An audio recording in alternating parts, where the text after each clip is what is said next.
Yeah. Excellent. Recapping.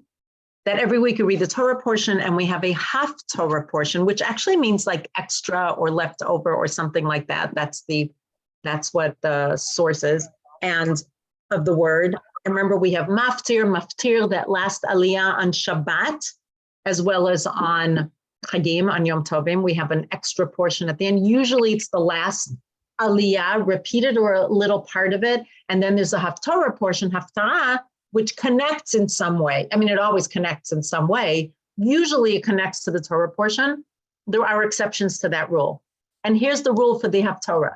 The Haftarah in general always connects to the last thing that we read, the last thing that we read. So who can give me an example when we read more than the Torah portion?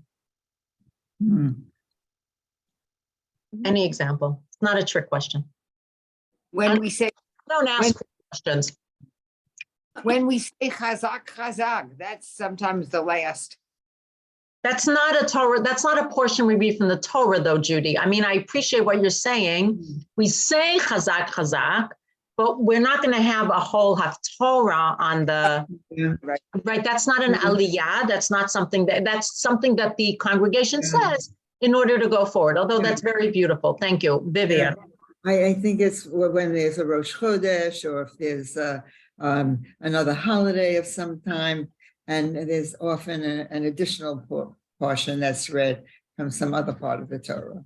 Something Correct. that connects to that particular. Exactly. So let's say, beautiful. So actually, let's say Rosh Chodesh falls. Remember, Rosh Chodesh every month is the next day. I don't know if you noticed that. Even when there's 2 days. If it was Sunday, next month is going to be Monday. If it was Monday, Tuesday, the next month is going to be Wednesday.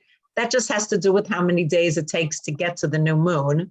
There's no magic about it. When somebody pointed it out to me once years ago, he said, "You never noticed that?" I'm like, "No, I never noticed that. It was a month since the last Rosh Chodesh." But once he pointed it out to me, it was very helpful. Okay, so when else do we have extra portions?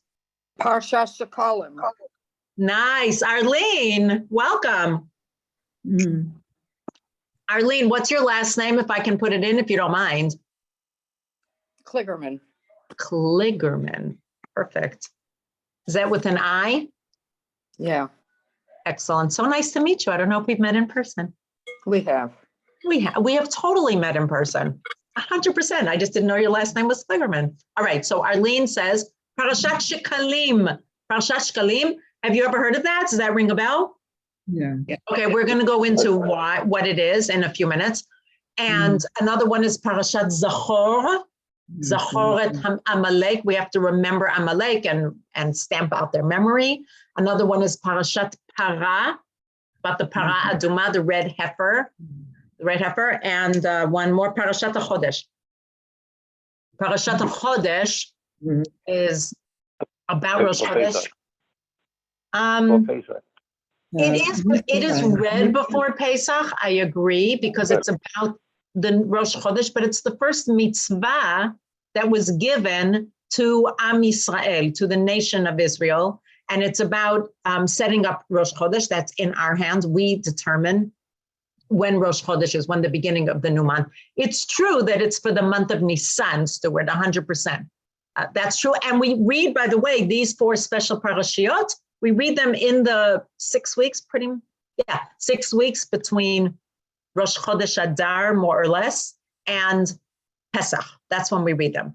There's also special haftarot for Shabbat HaGadol, Shabbos HaGadol, or Shabbat Shuvah, which is between Rosh Hashanah and Yom Kippur, and between, in the 3 weeks, Shabbat Chazon.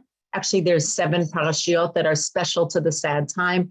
So we know that the Haftarah, connects either to what we just read, or it is superseded, the last thing we read, or it is superseded by the time of year. Does that make sense? Meaning, are we near a holiday or a sad time or a happy time? Does that resonate with people? Yes. So what we were doing was finding that connection. Hello, Ted, welcome.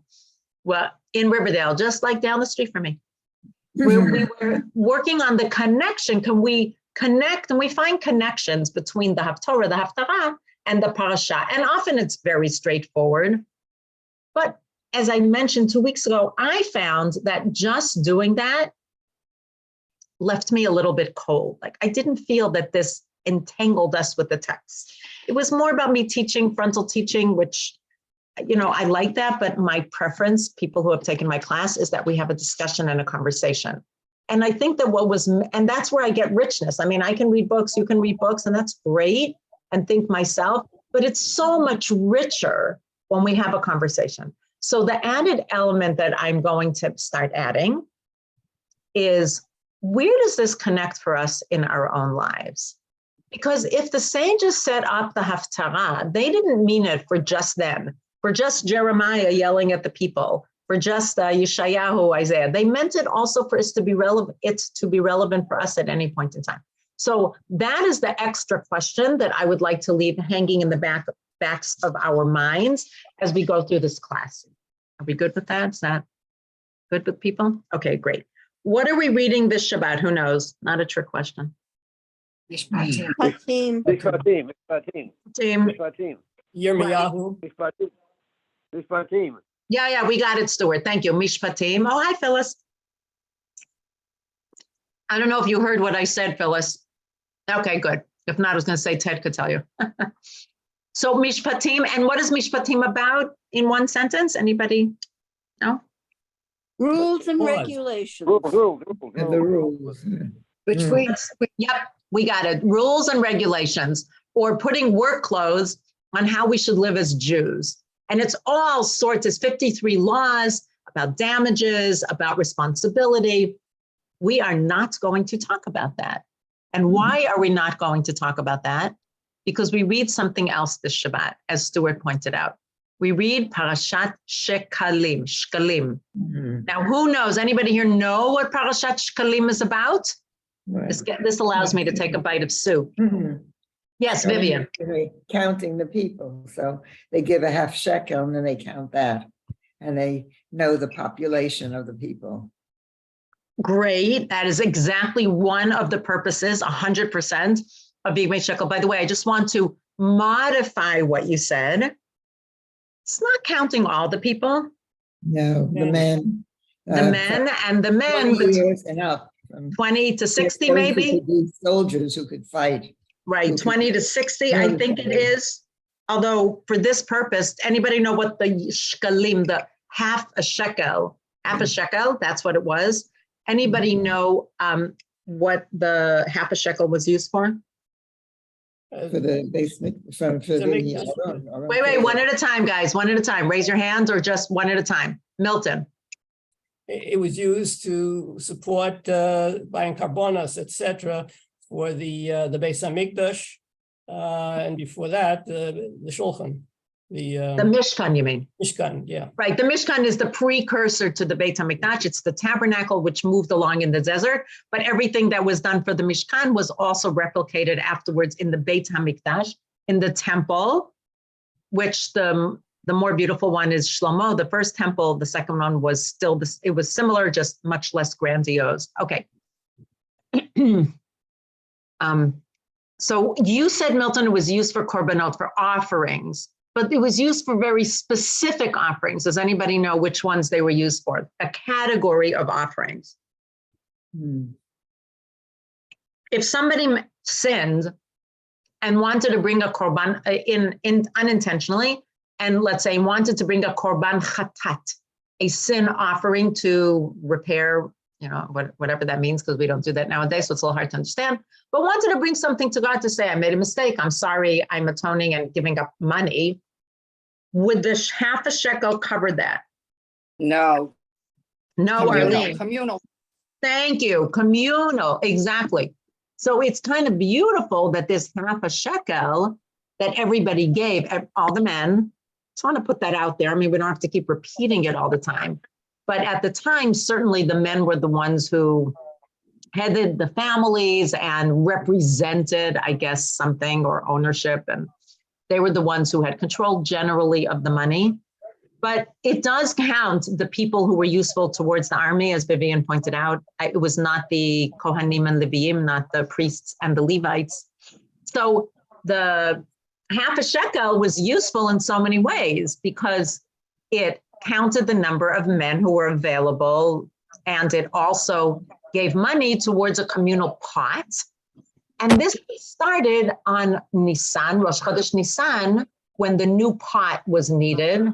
Does everybody follow what I say? The communal pot for the communal sacrifices. So it was collected a month before. What is a month before Rosh Chodesh Nisan? Adar. Rosh Chodesh Adar. Exactly. So if Shabbat comes out on Rosh Chodesh, if Rosh Chodesh Adar falls out on Shabbat, we read Parashat Shekalim on that Shabbat. If Rosh Chodesh Adar does not fall out on Shabbat, as this year it does not, we read it on Shabbat Mevarchim, Shabbos Mevarchim, when we announce the month of Adar. Now, we don't actually give well, that's not true. Often people give tzedakah in memory of it, but it's, it's not something, we don't have one communal temple that everybody needs to give money to. However, you should know that when we read Parashat Shekalim, there is a common practice in many shuls to collect money for communal something. It's like communal electricity bills, for example. That could be instead of communal offerings, because that's something that everybody needs to pay for. Everybody good till here about the Shekalim, Shabbat Shekalim, and why we're reading it this Shabbat? Reading the Shabbat because we're also going to bless the month of Adar. Now I want to ask this group a question. What does it mean that everybody had to give exactly the same amount? And it said specifically, and we're going to read it inside, the rich don't give more, the poor don't give less. Any thoughts about that? To make everybody equal and connected. Because the connection being that each one gave a half, which meant that somebody else in the community gave the other half. So it connects the people. Nice. So Judy is pointing out two things. Yeah. One of them, I'll just recap and then go to you, Vivian. So Judy is pointing out two things. One of them is that it's beautiful that it's a half and not a whole, as representative of I am not whole without you. Only with connection do we get a whole shekel. Otherwise, everybody could have been asked to do 1 shekel.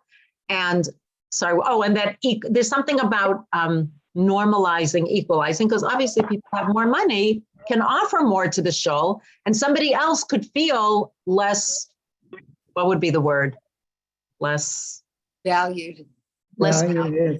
Yeah, less value. Very nice. So if there's something that everybody gives the same, that feels beautiful. And it was an amount, assumedly, that everybody could afford. Vivian, what did you want to add? Yeah, I was going to say something along those lines, and that very often in situations where everyone could give whatever they want, the people who give more get more power, and somehow their opinions and their point of view would be more valued in the community than the person who gives less. Exactly, and we know that from Tevye's song. Very democratic, right? The total democracy. Right. So remember from Tevye's song, he said if he was a rich man, and they would ask him, and it won't make one bit of difference if I answer right or wrong.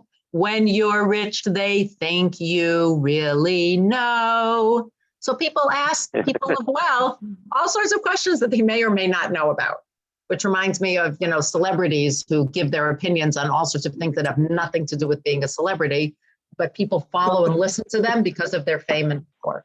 So there is one second, Phyllis. So there is a danger in that. Phyllis, bevakasha. I was going to say it also gives dignity to everybody. Dignity, nice word. Beautiful. Value and dignity, beautiful, beautiful. Okay. Anybody else have a comment? I want to read Parashat Shekalim inside. I have it. I'm going to share it on the screen.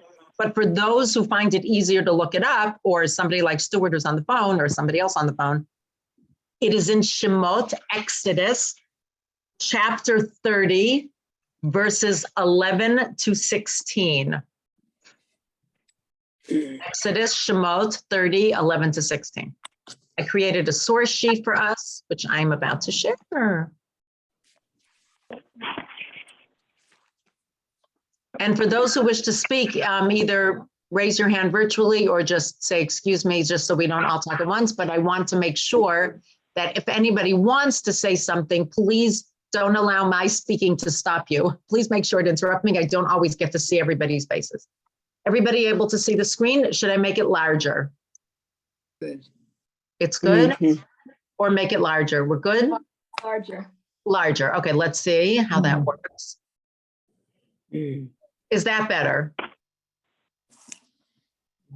I'll assume yes, because I'm not. By the way, Yeah. there's an expression, shtika kehaskama dami. Not dummy like D-U-M-M-Y. It's the Hebrew or Aramaic word shtika, quiet, silence. Kehaskama is agreement or acquiescence. That's what, if nobody says anything, then we assume you agree. So unless somebody says make it larger, I'm assuming you agree. This is what we're going to read. How many Sifrei Torah do we take out this Shabbat? Who knows? How many? How many Sifrei Torah, Stuart? What, 11 to 16? I'm looking for 11 to 16. Chapter 30, 16. 11, 30, verses 11 to 16 in Shemot. But I asked also, how many Sifrei Torah do we take out this Shabbat? Helen, you want to help us out? Take the Torah. Mm. The same.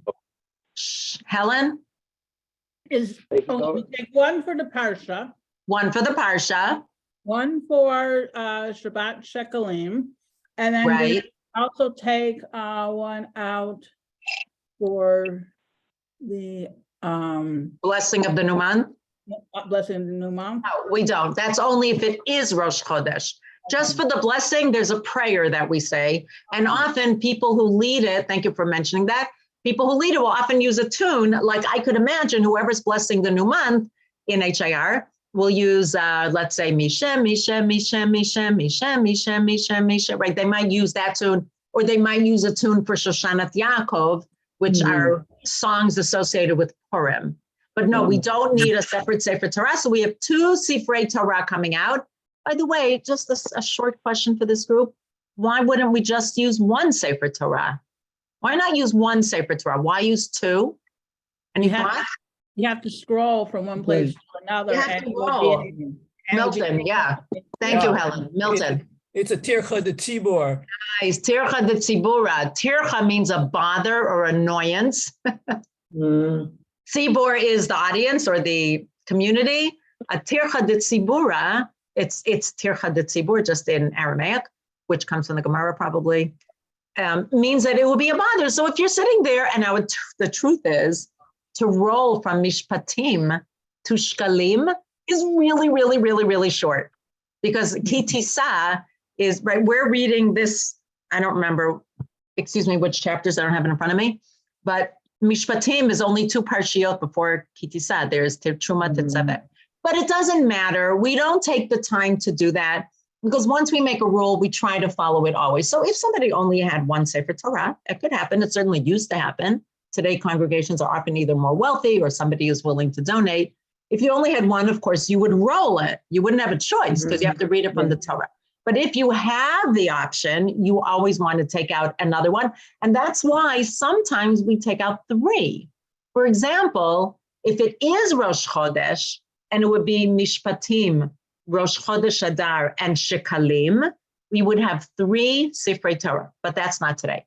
And as my mother's custom was, when we had three Sifrei Torah, she made three kugels. So this Shabbat, we should make two kugels. I'm not doing that, but anybody who wants to, awesome. Go. More to you, more power. Or we could find a different way to honor having another Sefer Torah if people don't make kugels, which people don't as much anymore. So if anybody can come up with an idea for that, I would be grateful to you. Okay, Vaydaber Hashem el Moshe lemor, God said to Moshe, that's the easy part. And this is exactly what Judy was talking about. When you take a census, kitisa, it's so interesting. The word kitisa really means, what does it mean? And you lift up. Raise To up. lift up, like Nisiat Kapayim is how we call the Kohanim, the priests, when they bless us, because they lift their hands to bless us. But whatever reason, it's used also for counting. That's a whole other Dvar Torah, but why that would be. When do you use the word kitisa, tisa? Kitisat rosh b'nei Yisrael lifkudehem. So God wants to count exactly as Vivian said, according to pikudehem. So pikudim A mifaked is a general in an army, and a mifkad is when you stand at attention. So it's according to their army enrollment, which would be between ages of 20 and 60. Each obey God, I have no idea why it's a ransom, but that is the word in Hebrew. A ransom for himself on being enrolled. Oh, that's why. So that no plague may come upon them, though they're being enrolled. So it's kind of a magical safeguard against being hurt, although plague is not the same as being hurt in war. So it's interesting that people need to pay tzedakah of some kind, charity or public funds. I think that's for another conversation, but I think that's really, really interesting and just something for you to keep in mind. And please stop me if you have any questions or comments. This is what everyone who is entered in the record shall pay: a half shekel by the sanctuary weight, 20 geras to the shekel, a half shekel as an offering to God. What we do nowadays, and if you look at the Purim guidelines, which we sent out in the bulletin and we're sending out in daily emails, and we have printed in the shul, you will see that what we say is that we do this machatzita shekel, this half shekel thing. We do a symbolic way. We lift 3 half shekels. They're $3.50 because the dollar represents the current currency of the land that we live in.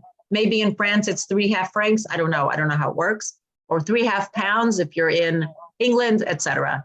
Whoever's on, I just want to see who's the feedback is from. I can't actually see. One moment. Judy, it might be from you. Do you mind muting until you have something to say, Judy? Thank you, Judy. I appreciate it. Okay. Everyone who was entered in the records from the age of 20 years up, I thought it was 20 to 60. Not really relevant to us if it is or isn't, but I think that's what it is. Shall give God's offering. The rich shall not pay more. Ha'ashir lo yarbeh, v'hadal, and the poor, lo yamit, will not pay less than mi machatzit hashekel, only a half a shekel. And this is expiation. I thought I switched that, but I guess I didn't switch it here. You shall take the atonement money from the Israelites, assign it to the service of the tent of meeting. It shall serve the Israelites as a reminder before God to atone for their lives. So does anybody, before we go to the Haftarah, anybody have an idea about what this atonement thing is all about? Why is this half a shekel an atonement? I don't have an answer specifically. I'm actually asking the group if you have any thoughts about that. Please raise your hand if you do. Robert, unmute, please. Rather than, we don't require that people publicly confess their possible sins, but contribute a half a shekel. And if we consider that as if you're atoning for your sins without publicly confessing what you might have done. That's a nice idea. Even though everybody is required, from what I'm hearing from you, Robert, it's an opportunity. Expiation means atonement. It's an opportunity to think in your mind, these are the sins that I have remorse for. That's what I'm hearing you say, Robert, right? Because it's for everybody. Okay, beautiful, beautiful idea. Vivian. I think also it includes those things that you may have done, not even being aware that it was something wrong. Maybe you insulted someone, or maybe you thought badly about someone, or I don't know. There's so many things that could happen that you're not even aware of. And this would give atonement even for those things that you personally are not aware of. Beautiful, beautiful. It's a moment for reflection, I'm hearing. Yes, I see you, Ruby. 1 second. It's a moment of reflection. It's an opportunity when you raise, we could do that today. Whoever's coming to shul and is raising the 3 half shekels, and then we often give tzedakah. That's what we recommend. So what I'm hearing from Robert and Vivian, beautiful thoughts. Think about things you might have done. Just take the moment to do that, and a moment of reflection saying, I really feel bad. And it's kind of beautiful that it happens. Wait, 1 second.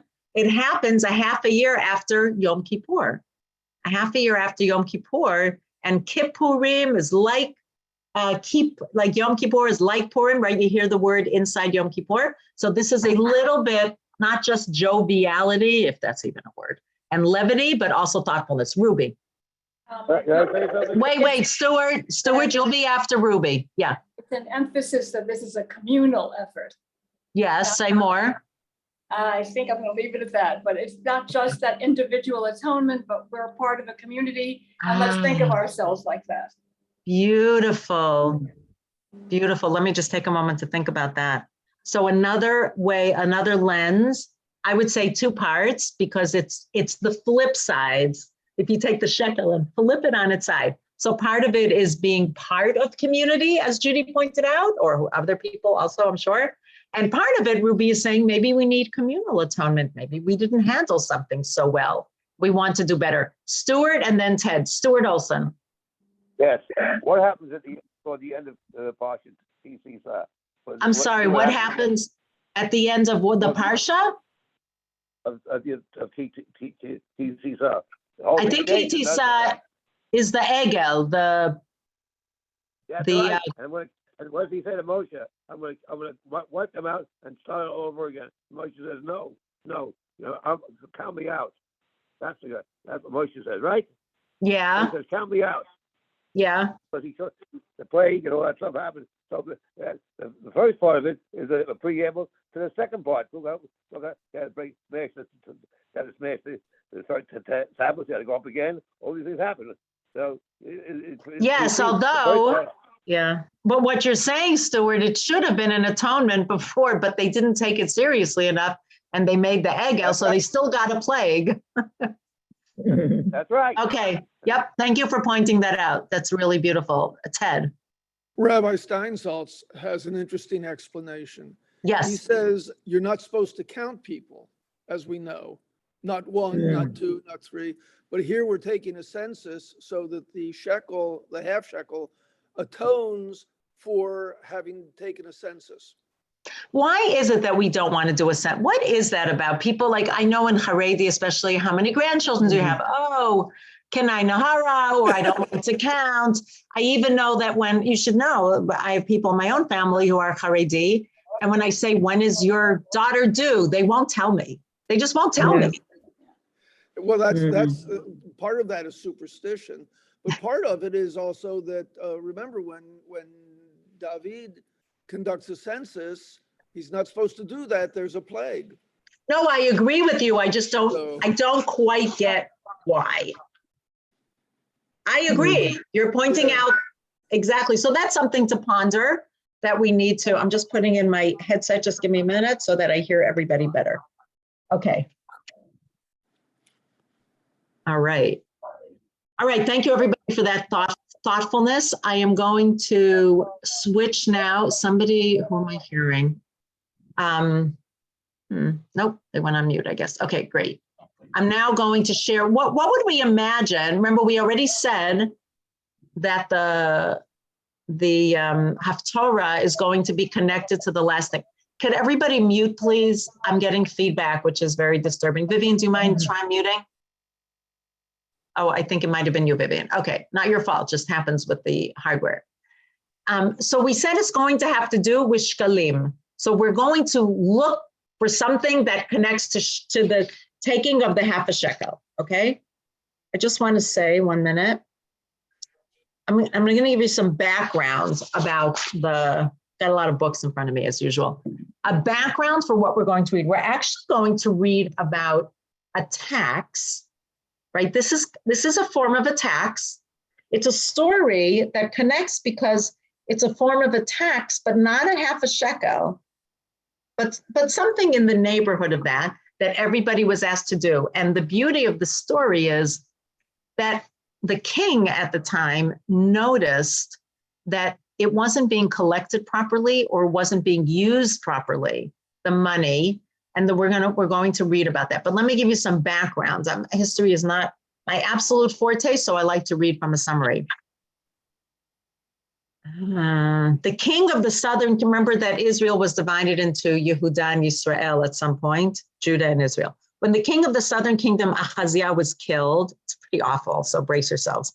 His mother, Atalia, murdered the remainder of the royal family. Literally, this sounds like, I don't know, I never saw King of Thrones, but it sounds like it to me. And she seized the throne. During her brief reign, she actively promoted idolatry. Again, also something we're not so familiar with because we don't have that yen, as far as I know. Somebody in this group does. I don't know about it. But we don't generally have a yen for idolatry. We don't look for idols to worship. We just don't get that as a rule. But she did. And that was a big deal in a lot of the books of the post-Torah from Joshua onward about worshiping idols. unbeknownst to her, somebody actually hid one of Ahaziah's sons. So remember, kingdom was a dynasty, kingship, and it went from father to son, maybe also sometimes a woman, but in general, father to son. He was a small baby. He was hidden in the temple, I read, and survived. When he became 7 years of age, Yehoiada, yes, somebody say something? No. What? Stewart, yeah. Yes, he became a good king. Became a good king. Correct. Correct. Correct. Yep, we're going to read about that exactly. And when he became 7 years of age, Yehoiada, when the boy became 7 years of age, his name was Yehoash. Remember, they all have Hashem's name. Yehoiada, the high priest, led a successful revolt against Atalia and installed the child king Yehoash as the new king of Judea. The Haftarah begins with the new king when he grew older, I guess. I don't know if it happened when he was 7, renewing the people's covenant with God. And they did destroy all the pagan altars and statues. They appointed officers to oversee the Holy Temple. Now, what do you think happened to the Beit HaMikdash while they were busy worshiping idols? Any thoughts? What could you imagine, even if you don't know, even if you didn't read the history? What do you think happens to the temple, the Beit HaMikdash? Yes, Stuart. He destroyed it. No, it was not destroyed. No, this is not the Romans. Wait. No, we're not talking about that, Stuart. 1 second, Sue, can you unmute? Because I want to hear what you're saying. 1 second, Sue's going to unmute. No, you're still muted. Try again. It Yeah. was desecrated. It was so I'm not sure it was desecrated, maybe a little bit less than desecrated. But what happens if something is not used for a long time? Like, what happens if you leave your apartment, I don't know, for 20 years? It's not going to look good when you come back. So I'm not 100% sure it was desecrated, Sue. I don't know if they put idols into, right? That would be desecration. But absolutely, it was not kept up. You know, there are cracks, the moss is growing. I don't know, what else can you imagine? It was dusty, it was dirty. Maybe some of the vessels were broken. So what needs to be done? It's not enough to eradicate the idols and the altars. So what else do you need to do? You have to rebuild. Rebuild, fix, you have to bring crafts people to do it literally, right? What do? Call the handy person. You go to the WhatsApp group and you say, who can recommend a lumber person? Who can recommend I don't know what else they're called. I'm blanking, but you know, a plumber or this or that, a mason, what bricklayer, whatever's needed. So they had to find. So that's where we're entering the picture. Does anybody else want to say? I'd like to read it inside. Okay. The other thing we need to know. Judy, I can't really address your question right now, but let's first go into the Haftarah. Okay. The other thing you need to know is, for some reason, you know that sometimes the Ashkenazim and Sfaradim have different minhagim, customs about what they read. For some reason, the Sephardi one adds 5 psukim, which gives some background. We actually read 5 less, but I did put all of them in the source sheet. And I will read them quickly just so that we get the background, although I did give you some of the background. So this is Parashat Shekalim, as I said. Now we're moved. You'll see in a minute. Takes Zoom a little while. Okay. This is from Melachim Bet, Kings 2. These are the 5 psukim, 6, 17, 9, 20, 17, 18, 19, 20. Oh, only 4 psukim.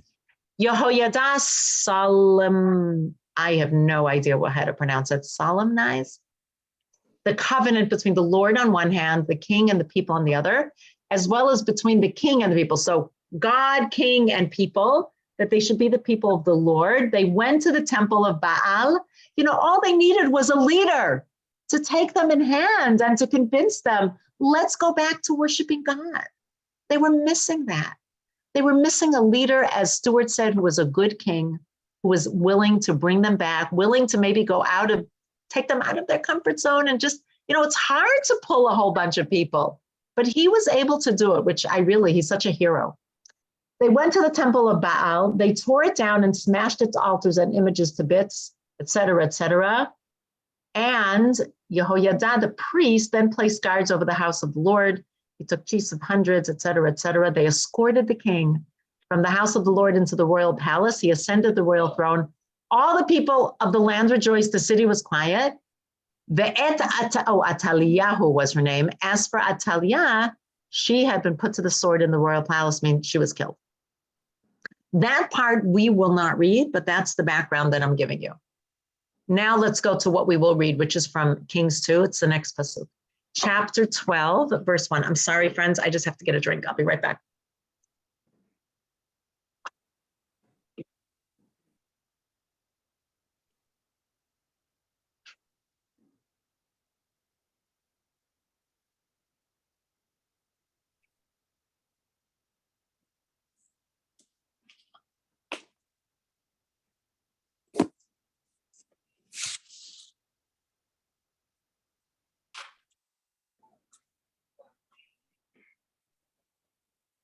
Okay, back with you. Yehoash was 7 years old when he became king. He began his reign, I like this because Sivia is my mother's name. So I'm like, great, Sivia had a good son. That feels good. All his days, Yehoash did what was pleasing to the Lord, as Stuart said, as the priest Yehoiada instructed him. So the Kohen Gadol, the high priest, and the king were working together, which is amazing, actually. The shrines were not removed. Well, that doesn't feel good. Which are the high, bamot are the high places. That's what they were called, an altar, like a high place. The people continued to sacrifice and burn incense at the shrines. That is not what we want. We want everything moved, centralized to the temple. So he said to the priests, wait, hold on one second. He gives them instruction. Okay, listen to this. This is the story. You know that kesef in Hebrew means silver, and it also means money, because money used to be silver. Probably, I mean, you could still use silver as money. So you could use silver or money to translate. They probably used silver at the time. All the money of sacred gifts brought into the house of the Lord as sacred donations, silver currency for each person, the value of silver, et cetera, et cetera. So that's what people gave as a tax. And any silver that a man's or person's heart prompts him to bring to the house of the Lord. Remember, we said some people gave because they wanted to, some people gave as a tax. He gives them instruction. Let the priests receive it, each from his benefactor. This is an important word, benefactor. They in turn shall make repairs on the house wherever damage may be found. So I want to ask you, what does that mean? How is it supposed to work? This is the process that the king is suggesting they put into place. How would that work? Anybody have a thought before we even continue? He's 7, so maybe somebody suggested this. Any thoughts? Susan, Sue? No. What is a benefactor? Yes, Vivian. Well, they'd have to have an administrator who would figure out what's important to repair first and how to do it and get people to do it and organize a whole. Yes, no, that I agree. Yeah, right. Hold that thought. 1 second. That's not what the verse says. The verse just says that each priest should collect money from they were men, his benefactor, and that money should be used to repair the Beit HaMikdash. Robert. Well, as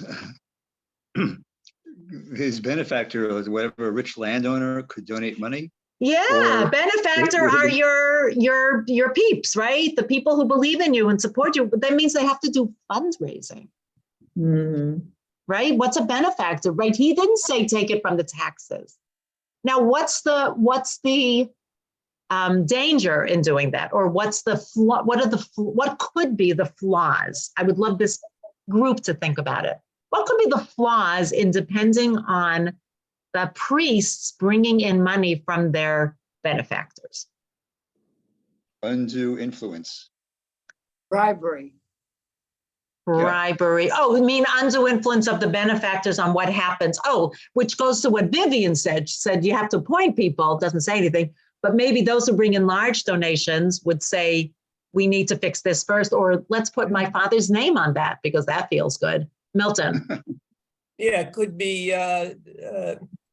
for the Kohen Gadol The high priest, yeah. Probably was a lot of jostling who would be the Kohen Gadol. And They have a Kohen Gadol. That's not the issue here. Here, that's not the issue. But what happens when you depend on the Kohanim, the priests, to raise money? What could happen? What are the flaws? Because there is a flaw. You're going to see it in the next verse.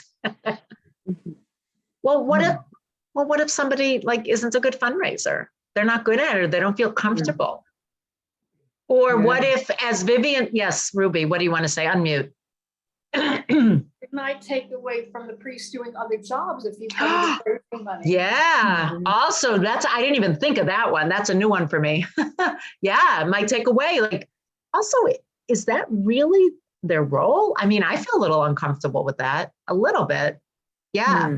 Nice. Very succinct, Ruby. I see you have a way of just saying just a few words and a lot can be gleaned. Well done. Lots to learn from that. Okay, so those are some of the flaws. Also, what's their motivation? What's going to motivate the priests to do that? I'm asking.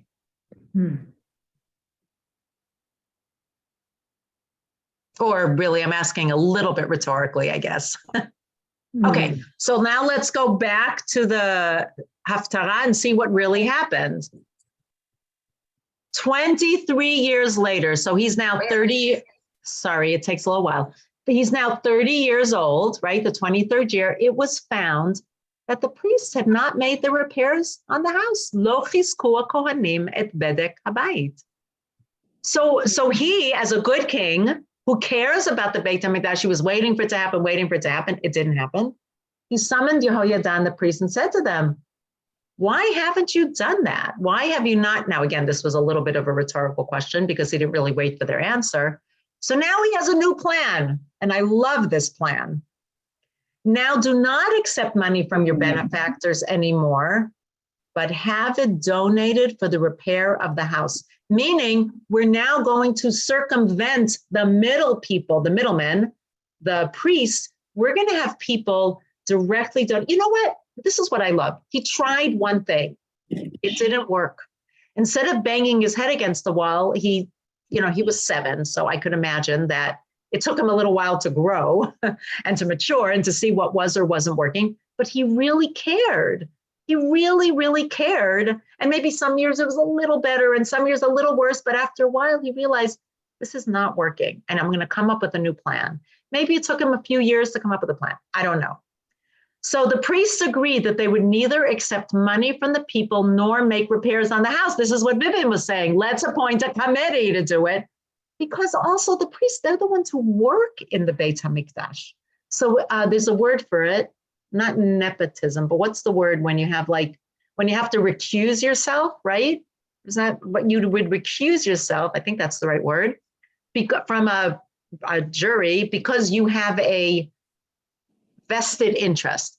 That's the word I was looking. You have a vested interest. Right, a vested interest in something being done. Okay, and maybe, by the way, they might not know how to evaluate craftsmen, right? That might not be the thing that they're good at. So for many reasons, although I could imagine that at the beginning, it felt like this is a good way to do it. The priests are working. They definitely want the Beit HaMikdash to look good. So they were going to, we lost a few people. I don't know who they are. Sorry, bye. I could imagine at the beginning, it felt really, really good to say the priests are the ones doing it. They have people who support them. Let's get money in that way. But now we're going to do it differently and we're going to do it better. We're going to do it better. Okay. So let's see what happens. So what did they do? They have this really cool solution. Remember, he's working in tandem with the priest Yehoyada. He took a chest, bored a hole in its lid. So now this chest is locked. It's a stucco box, guys, okay? It's a stucco box, just a very big one. He placed it, right? You like that, Sue? Okay, no, I know what they find. Oh, what do they find? No, 1 second. They're going to put money in it. He placed it at the right side of the altar as one entered the house of the Lord. The priestly guards on the threshold deposited there all the silver. And whenever it got heavy, whenever your stucco box got full, this connects to the Pushka project that Rabbi Edelman is doing. Whenever they saw that their Pushka, their huge chest, would get heavy, the royal scribe and the high priest too. So one, that's checks and balances here, right? The royal scribe, why the royal scribe? Maybe he was above suspicion and really considered somebody trustworthy, would come and put the money accumulated in the house of the Lord into bags. They would count it together. You know, it's like counting boats, right? You can't just have one person. They would then deliver the silver that was weighed out to the overseers of the work who were in charge of the house of the Lord, right? So already we have a third party. These in turn used to pay the carpenters and the laborers who worked on the house of the Lord, and the masons and the stone cutters. They also paid for wood and for quarried stone with which to make repairs on Beit Hashem, the house of God, and for every other expenditure that had to be made. So here's interesting. No silver bowls or snuffers, basins, or trumpets. So remember, these are, I think, are the things that they use, the actual vessels were made at the house of the Lord from the silver brought in. So that's not what it was used for. So again, you're taking out favoritism or vested interest. This was given only to the overseers of the work for the repair. So it was given to the overseers. No check was kept on, so this is interesting. There still was a part that they trusted them to do it. No check was kept on the men to whom the money was delivered to pay the workers. They dealt honestly. Silver was brought as a guilt offering, as a sin offering. Remember, what is a guilt offering and sin offering? That is not a public, that is not a public offering, that is a private offering. That was not put in the chest. It went directly to the Kohanim. So the Kohanim still got their due, because that might have happened that maybe some of the money that the priests got, they kept for themselves because maybe they were nervous that they wouldn't get money. So nobody put them on trial, but the king realized that this wasn't working well. All right, did everybody get the, oh, they had to leave. Somebody said they had to leave. Did people get the story? Was that clear? Is there something that was, any thought? Now here's where we want to really think about it, and any comments or thoughts about our own lives or in the state of Israel is a possibility, if we want to say. Where does it touch us? Where does it connect for us? Judy. Could one compare the whole role of the high priest here or the priest to nowadays a rabbi, and how rabbis shouldn't be involved in fundraising?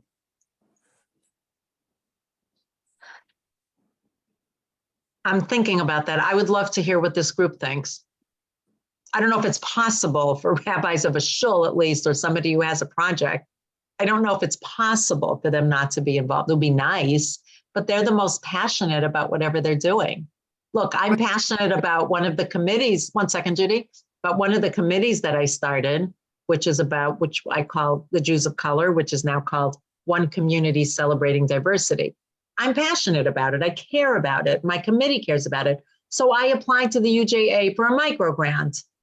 I ask people to donate money when we do the tent meal so that we can celebrate people of diversity and bring people of color into our bite. So is it, first I said I want to ask people, now I'm saying my own thought. But I would love to hear people's thoughts, but I'm just saying, I don't know if I could completely step away from that, because then the things that I feel are important for our community might not happen. But I'd love to hear other people's thoughts. But as far as, if I could just continue, if the same person, if you were counting it, that might be different. If you had somebody, a non-clergy person working with you, an accountant to count the money and to manage it, the money part of it, but you nevertheless, are very involved because of your passion for the particular projects. But so I'm involved in the fundraising, but 100% I do not take care of that money alone. That I agree with you 1,000%, not just rabbis, anybody. Right. Nobody should do it alone. Right. Agreed. Beautiful. Thank you very much. I appreciate that. Other thoughts? But where does this meet you in your lives? So what are you thinking? Anything? Vivian. I see there's a very basic difference between a rabbi and a priest. A priest is born into it. He doesn't have to do anything. 1 second, Stuart, 1 second, Vivian. Stuart, hold on 1 second. You'll be after Vivian. A Kohen, you're saying. A Kohen is born into it, yep. The priest. And the rabbi, though, becomes ordained as a result of a lot of study and going through the sources and all that. And it's a completely different situation and a different way to arrive at it. So but how does that affect the idea of money? I agree, but how does that affect the idea of money? Yeah, so I would say that the rabbi is in a situation more available to give opinions and to help and to direct things rather than the priest who was just born into it. And didn't necessarily study for it, you're saying?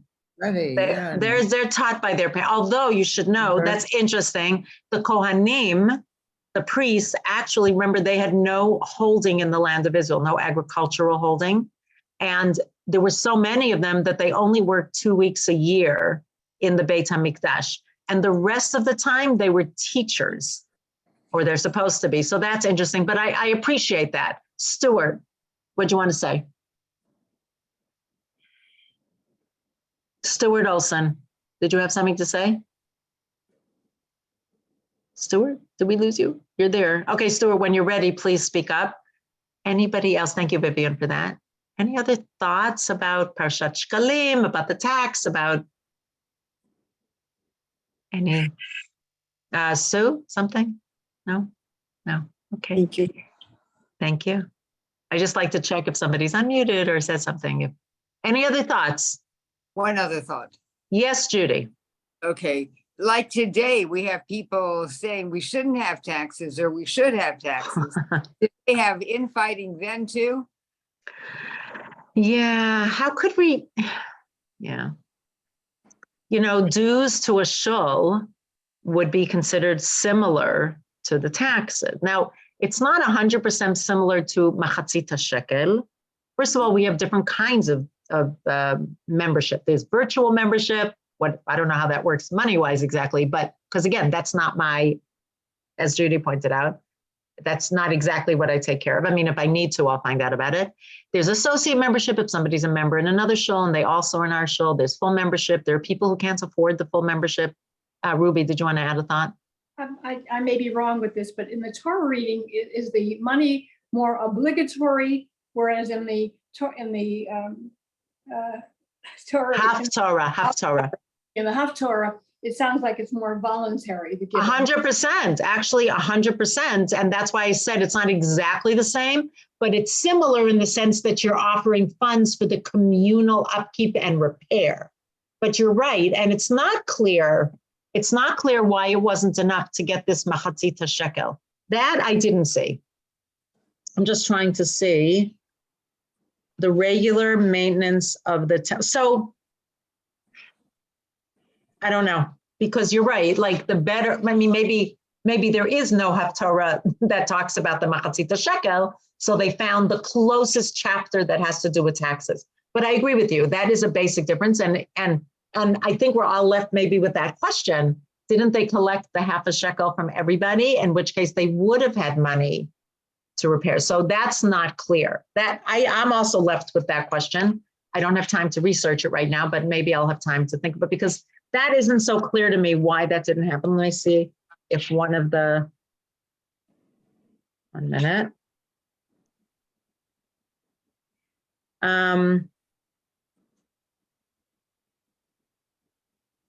So we understand why the machatzita shekel has to be given by everybody because it's about public offerings. That's what it was supposed to pay for, by the way. And maybe also for upkeep of the temple, you know, the masons, whatever it is you need, the bricklayers, the, gardeners, whatever it is that was necessary. But that's not what was happening at the time of the king Yehoash.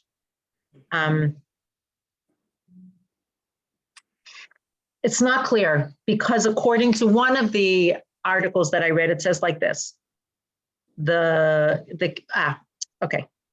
I actually want to go back to that. Thank you. There is a pasuk here that will be helpful. Oh, no, it's not here. I know why, because it's not in here. In Divrei Hayamim is Chronicles, which is at the end. Divrei Hayamim often recaps the history that's in the other books, but it adds pieces. So listen to this.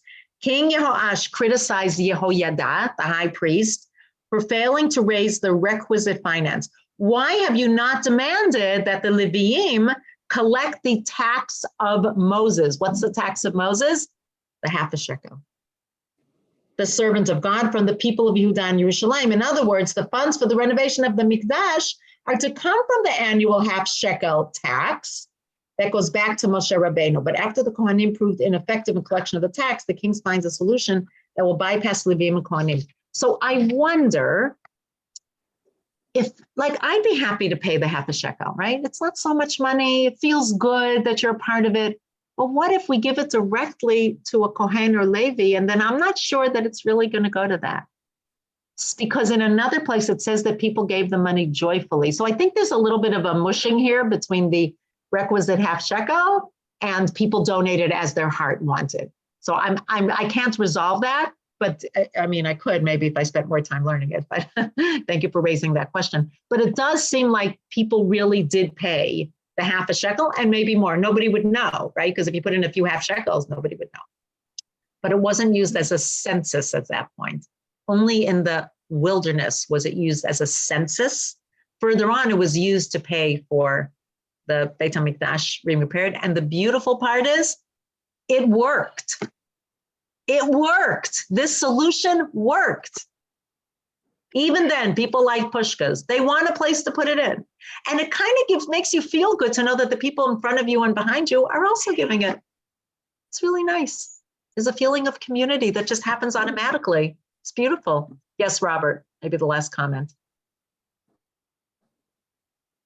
I think we're the only religious community which doesn't collect money on Shabbat, which is a real problem. When people come, because we don't put the money in, yeah. Right. I very often went to Baptist congregations and other religious congregations when I worked for the Bronx Borough President. And during the week, even Sundays, I would see when they pass the basket, yeah, or they put it down the aisle and everyone can see what you're putting in, or they make everyone gets up and goes to the front of the congregation and everyone else can see what you're dropping in. So that can be hard because people might feel that they have to give what they don't have. And actually, Gillian tried an experiment this year not to have a public Yom Kippur, what was it called? I forgot what it's called. An appeal.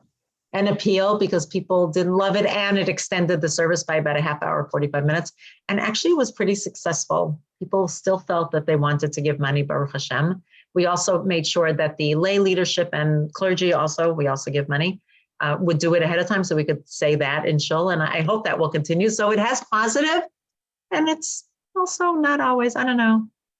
I think that's a good discussion. Yeah. Yes. Hello? Yeah. Rabbi Stephen has the discretionary fund to help people adversaries and had problems during COVID or before COVID. It's all called the Rabbi's discretionary fund. Give to that too, Right. No, that's true. But that's Stuart, and thank you for pointing that out. But that is actually not what this is. This is about upkeep of the shul, about keeping it running, about salaries that are paid, about the electricity. It also has a capital campaign too. No, 100%, right? 100%. The capital campaign is also important because we need to pay for building the bite, 100%. Thank you. Right. All right, friends. Yep. Yeah, 100%. Thank you, Stuart. Thank you for reminding us of that. All right, this was lovely. I really appreciated that people spoke, and I'm looking forward to going forward to really speaking about how it connects to our lives. I enjoyed it. I want to thank everybody for coming. There will not be a class next Wednesday, because my husband and I are taking vacation. It's his vacation from working in the Kinneret, and we are going away. It's kind of our